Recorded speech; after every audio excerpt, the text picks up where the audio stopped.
This is the Cardiff Business School podcast, where we explore the power of public value in everything that we do. My name is Peter Wells, and I'm the Pro Dean of Public Value within Cardiff Business School. And my guest today is Sharanne Basham-Pyke. Sharanne, welcome. Thank you.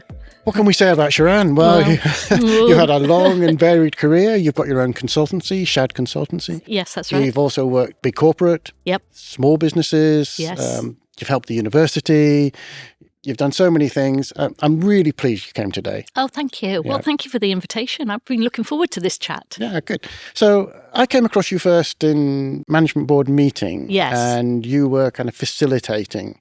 What impressed me about that is you managed to extract from a very woolly, wide-ranging set of discussions, a clear set of action points and responsibilities. Yes. And so we went away from that meeting knowing who had to do what. Yep. And you have no idea what a miracle that is. So I wondered, what brought you first into contact with the business school? Why did you first become involved with us? Right, okay. Well, I was approached in 2009 when Cardiff Business School was setting up its International Advisory Board and asked whether I would be prepared on a voluntary basis to join the board. Who asked you? So it was Bob. Oh, okay, Bob McNabb, right, the then dean. Yes. And I said, "Are you sure it's me you want?" And he said, "Yes." Yeah. And at the time I was working for BT and BT Wales was very prominent and we had quite a few key influencers there. So I was quite surprised at that. And I thought, well, I'll see if there's anything I can contribute. And I went along to the first meeting, not wholly convinced that there would be things from my skill set that would be useful to the board. And what I discovered was actually, yes, I was a useful voice around that table. So that was 2009. I've seen 5 deans. And I think I'm now the longest standing member of the board. That's I interesting. think Yes. David Morpeth, who was the other person who'd been there from the beginning, has stepped down this year. Right. So, I've been in it for the long haul. Part of that, I think, was that with each different dean, I've seen that board evolve and some really interesting things come out of it. And Cardiff Business School is really quite advanced by the fact that it's got an international advisory board. Yes. Many business schools, and this is quite shocking really, don't have a key link to business. It is bizarre, isn't it? Yes. So it was the fact that we were listened to and respected and that we found as a network we were quite useful in bringing that voice to the board. So it wasn't just a talking shop. It wasn't just something. We could see things resulting from some of the advice that we gave, and we got involved in. Not directly involved, nothing from an executive point of view, but actually in terms of knowing that different businesses do things. And the truth of it is, Peter, every organisation's got the same issues. Right. They look slightly different, they're called slightly different names, but actually so much of it, and where my expertise sits, is in the field of change. Right. So I work with large organisations. They have to be large to be able to afford me. That's the spirit. I can see how you got on in life. And they're implementing significant change. Now, that change could be anything. It could be a new policy, a new IT system. It could be a change because they have to upsize, a change because they have to downsize, any number of things. But fundamentally, it's about people. And it's about people adopting the change and embracing it and going with it. So many organisations make the mistake of announcing a change and then somehow expecting that's going to happen. And they often employ very, very good project managers who map out all the steps. And then they get to the end of that process and they find out nobody's doing it. Yeah, what a surprise. Yes, because people are clever. And if they've not bought into the idea, then they're not going to make the change for themselves. So they hold on to old stuff to safeguard themselves. In all fairness, because they will have seen it many times before. Of course. And the pendulum swings back again. Yes. So why are we surprised that people behave like that? Of course they're going to. But then this is interesting because, of course, with the public values story, which you've seen evolve over time. It did emerge very differently. Yes. So it did emerge as an announcement that we as the board had seen before it was publicly announced, so late 2015, I think it was. We had had some debate as a board. And what I found really interesting in this, Peter, actually, was that we weren't of one school of thought in that. Okay. Because there were people on the board who felt that was obvious that you would want to do those things. Why would you need to why would you state it? Of course you would be doing those things. And there was also a school of thought which is wealth generation will bring those things as byproducts. So a more traditional trickle-down view. Yes. So you bring the wealth, you allow wealth to be generated, and those things will become byproducts of it. I very much was on the page of how important it is to state it loud and clear what your intent is. And for me, it was about the alignment with my own values and a sense of purpose. Right. Why are we doing these things? So much of what I see of behaviours of businesses where I am not fully supportive of their approach is that what they want to do is impose, and they think to be good at business you have to be ruthless and cutthroat and it's more drive like The things. Apprentice. Yes, and we see so much of it in the media that's how business business it's very much behave. the image that's portrayed. Yeah, and my view is that it's not about those things. Right. It's about the strength of the wealth of opportunities you have by your people and how they can make things change. And actually, the first thing they have to do is believe in it. So they have to believe in what you're doing. So the statement of public value, I felt, was a real asset. Now, again, one of the challenges back from other members of the board, which is who wouldn't believe in those things? It's so generic. How could you possibly say, well, I'm not for public value, therefore what value does it have? Okay, that's an interesting line of argument. It is, isn't it? Yeah. So again, I challenge my own thinking on that, which is, why do I think that's important? And I think it's important because it's stated, and it's stated out loud. And then we live by those values. Indeed. I mean, I think you're right. And what we've seen to some extent, in some of the other guests I've had on my podcast included, is it's also empowering. Yes. And I think your story about people is essentially, one of releasing that ability to innovate and to create public value. Absolutely. So they're, the people within Cardiff Business School, it's employees, academic and professional staff. Yes. But also all of those students that come through, leaving with that message and leaving with that sense that they have a purpose and public value is that purpose, takes that message out into society, not just in business, but across society. Yes, indeed. And I think that is the catalyst of change that we see. Okay. And do you think that the school is still actively kind of expanding this vision? I think it's struggling with it. And I think one of the reasons it struggles with it is, what is it? Yes. What is public value? The words that it's represented by in terms of thinking of societal impact, alongside economic impact, of course, environmental impact, sustainability, innovation, all of the other things that we want to look at. What, therefore, is it? But I think because we've got those key things stated, then actually it makes it easier for people to look at their job and say, how does my role fit within that? Okay. And so that gives a sense of belonging. Yes. And that is so important in terms of making change. Yes, and I suppose, I think we found that with time, as it's become more embedded in the organisation, so people have been able to create their own pathway, so to speak. A good example, it would be the work on modern slavery, where we never used to have that work here.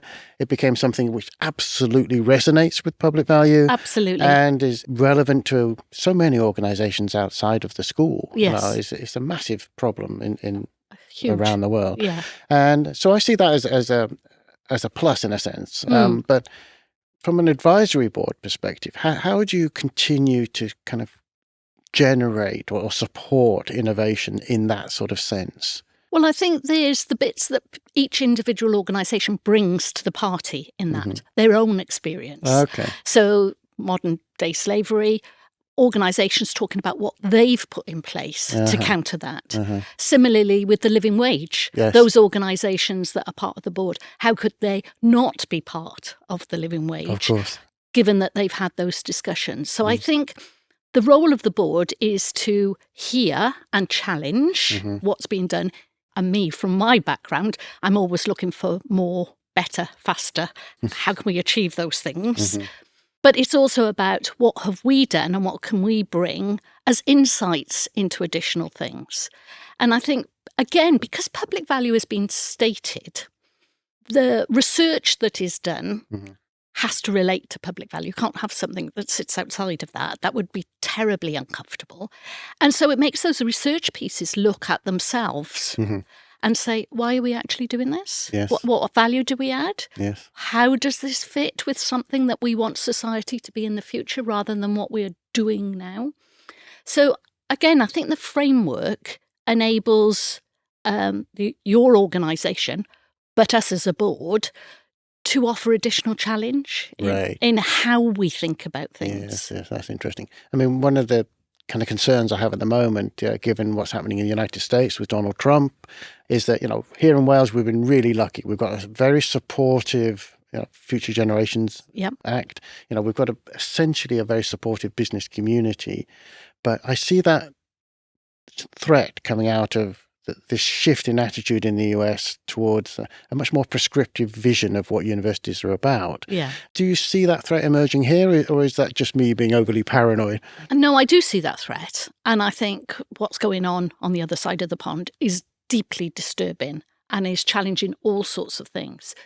And I think we are right to be very concerned and very cautious and very aware of those things, because I think some of this is about nipping it in the bud. Okay. I draw upon my experience of 2008, the financial crash. Yes, of course. What I observed there in the big corporate world was almost to the delight of some people of thinking, oh, great, I don't have to do that diversity stuff now. We've got a crisis we've got to sort out. Right. And how quickly some of those things unravelled. Yes, indeed. All the things we'd thought about and we'd fought for women's rights and in the workplace, how quickly they were just wiped clean because there was a financial crisis. And that economic measure being the only important thing when this crisis is identified. So I think we've got the same thing here, which is there's a crisis going on and it's challenging all of our values. Right. And we have to resist it. Yes. If we let one little bit slip, actually, it'll all start unravelling and slipping back. Which means we've got this huge responsibility. Of course, yes. To keep on top of everything, to not let those things happen. Yes. And all of us, all organisations I know, are feeling the financial pressure. Cost of living crisis, fuel costs, Brexit, the whole plethora of things that have happened that mean actually it's tough out there. I can't remember a time, Peter, ever when people go, oh, it's not tough at the moment. we're cruising now. Was it the 1960s when we never had it so good? I think even then they were saying how tough it was to succeed. So we see things from our own perspective at that moment in time, and we see a facet of what we see. Okay. And I think the challenge for us in roles such as the board or a lead in educational is to actually step back from that and take a broader view and say, look, in the context of this, yes, you can say, let's cancel doing this because of the cost and we save £100,000. But actually, if we take the step back and say that £100,000 creates all of this, then it's an easier decision to make. And I think what happens when people are presented with the thing that it's a crisis is they stop doing that step back and they just look at how can we cut costs. Yes, well, there's perhaps a lesson there for our own university. Yes, indeed. I very strongly believe so. And I think the big picture and the big conversation was all about thinking differently about how to solve problems. And actually, we ought to be looking back at some of the findings of that big conversation because there are different sets of solutions. Of course. There's always an alternative. Absolutely. So often in a sales environment, the mantra would be sell yourself out of trouble. So if you're actually struggling, then stop thinking about the here and now and look at how you can just expand that. Yes. And you increase your bottom line by increasing, so all sorts of costs associated with selling, Nice. but you increase those costs because it's the right thing to do to get the right result. If you just look at it bean by bean as a bean counter, You cut the costs. you cut the costs. Yes. Yeah. How interesting. Yes, you see, this is one of the things I've always loved about you. That precision of analysis is absolutely clear. Absolutely clear. To completely change track, you're also a published author. I am, yes. I was so impressed. And your book has had higher quality reviews than any of mine, I may add. So what inspires you to go down that route? Right, okay. Well, just a challenge to myself, really. So it's a novel, it's fiction, but it's based on 4 women who meet in Newport. Okay. And they all meet when they're expecting their first babies. Right. And I drew upon my experience of having my first baby in Newport. And there were 7 of us, and we're still in touch with each other. Really? And the babies are now 32. I was going to say they have moved on, yes. But that friendship that is formed at that point, because you're all in the same position. So you come from different walks of life. Your paths probably would never have crossed if it hadn't been for parent craft, as it was called in those days, those sort of antenatal and postnatal meetings. And you're in the same boat together, so you help one another. Yes. And so it was the camaraderie of these women that made me write the book. And also the fact Newport can be a bit of a rough old place. Yes, it can be a bit tough. And there can be some quite interesting characters there. And one of our group, who is actually really proud that she's the inspiration for the character, was very rude, I suppose is the best Forthright, way to... maybe? Yes. Rude in every sense.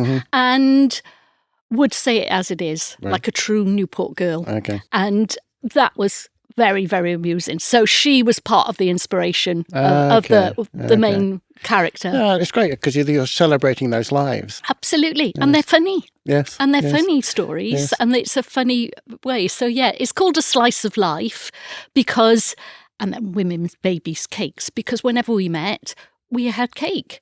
Perfect. And so it, interspersed in the story is the recipes of the cake. I must read it. I haven't had the chance yet. Well, I hope you will like it. Is there another book coming? I don't know. That was if quite... this was a proper chat show, obviously you'd come with your next book ready. I would, yes, and present it to you. Here it is. But anyway, yes. I did think, and I might get round to doing this, instead of writing another book, is actually making that into a little play. And I would love to take it to like the Edinburgh Fringe, just like a 45-minute play or something. So, in fact, I did a script writing course with Cardiff University. Oh, did you really? Yeah, online. Okay. Just that might be something I decide to do in the future. You see, I've discovered this in doing these podcasts, that there's people who are interested in public value and really the values underneath it are often themselves really interesting, diverse people doing all sorts of interesting and diverse things. And you're a great example. So one hand you're ruthlessly running organisations and sorting them out in a good way. Yeah. And yet on the other side, there you are creatively coming up with a novel, which I believe there's also a prize associated with your late husband. Is that correct? That's right. Yeah, my husband died in 2021, very suddenly, very sadly, and pulled the rug from underneath me. And that's a huge hit. Massive. And because it wasn't expected, the shock of dealing with the shock has been immense. And I was very, very lucky. I was with him for 30 odd years, and he loved me and I loved him. And there's not many marriages actually that can say that. After 30 years. So we were very, very privileged. He was a brilliant writer, but lacked confidence. If you could have put us into one person, we would have been perfect. Because he had the skill of writing, beautifully chose his words. He was a poet, really good at observations of people. And after he died, my sons and I published a book of his poetry to raise funds for a charity we'd identified that were about giving agency to people who don't have a voice. So it's directed at young people in deprived areas to get them involved in writing, creative writing. And Philip was really passionate about that. He did his degree here in South Wales, but he did his master's at Cardiff University in 2015. I persuaded him eventually to go back. That's coming back a bit late. Yeah, as a really genuine mature student. And he had that whole experience. He was a very good learner, very, very methodical. Obviously still prepared to learn late in life. Yes. It took a lot of persuasion on my part, pushing him out the door some days to get him to go. And then once he was there, he would love it. And one of the things he got the most value out of was that as part of the MBA, the Masters in Creative Writing, he was taken to a school in Cardiff and worked with children to get them to write. And he found he was really, really good at that. Just the thing he should have been doing all along. Yeah. So I said, do you want to go into teaching? And he said, no, I don't want to be a teacher, but I am really inspired by that. So when we identified this charity, it's called First Story. We said, we'd like to give the money from the funeral in lieu of flowers and the book profits to you. They were over the moon because they're a very, very small charity. And then I said, I'd like to do something in Philip's name. Yeah. And they said, well, we would love that. So people who've been through the First Story things, it's for them after that, so they're 16 plus, to encourage them to still write. That's a good idea. I just provide the prize money, and they do it in his name, Philip Pyke Memorial Prize. Fabulous. It's fantastic. Yeah. Do you know what, Peter, though? He would be so embarrassed by that. He'd be under the table. He'd be cringing oh my God, he'd be so embarrassed. Excellent. Which makes it all the more entertaining. Yes. Excellent. So Philip's book it's the poetry of Philip Pyke. That's 1965 is when he was born, up until he died 2021. So it's an anthology. Yeah, so many of the poems are actually about me being pregnant or the boys being born. And his gentle observations of those things where people who've read the poems are going, that's exactly how I felt, but I don't think I ever could have put them into words. Yes. Well, good. Excellent. Well, hopefully a whole new cohort of readers now. Oh, I hope so, because then the profits will go to this charity and they do fantastic work. It's been a bit of a romp across the landscape. We just have time for your object that you've brought in for us. Right. So I have brought a candle holder with a little colour-coordinated candle. Yes, good. So I made this in pottery. So one of the things, as I'm getting older, I'm enjoying is the ability to join different classes. You know, when I worked in the corporate world, I was so full on and worked so much. It is really interesting for me to discover all of these other things that you can go off and do. But I brought the candle because this represents change. And why does a candle represent change? Because there's two reasons why organisations change. One is they feel the heat, or two, they see the light. Brilliant. Yep. And, you know, feeling the heat is not a bad thing. Sure. So there might be a change of legislation, a new policy, downsizing of organisations. You know, sometimes there are pressures, and those pressures are useful to an organisation to make significant change because otherwise they just mosey along. Even more powerful, though, and this is the category I'd put public value into, is seeing the light. It's that ability to have the vision of how things could be. Yeah, how you might be able to get there and striving for that. So perfect. Hopefully we will indeed see the light. Yeah. Thank you so much, Sharanne. Oh, you're most welcome. It's been a pleasure. This has been the Cardiff Business School podcast, where we explore the power of public value in all that we do. And today, my guest has been Sharanne Basham-Pyke. It's been a fantastic journey through her role with us on our International Advisory Board, in her role in business, in small business and large, and in her own inspiring journey where she's written her own novel, she's published her former husband's anthology of poems, she's supporting charities. Her boundless energy continues to drive her forward, and I think there will be no stopping her for many years to come. It's been a pleasure. Thank you so much, Sharanne.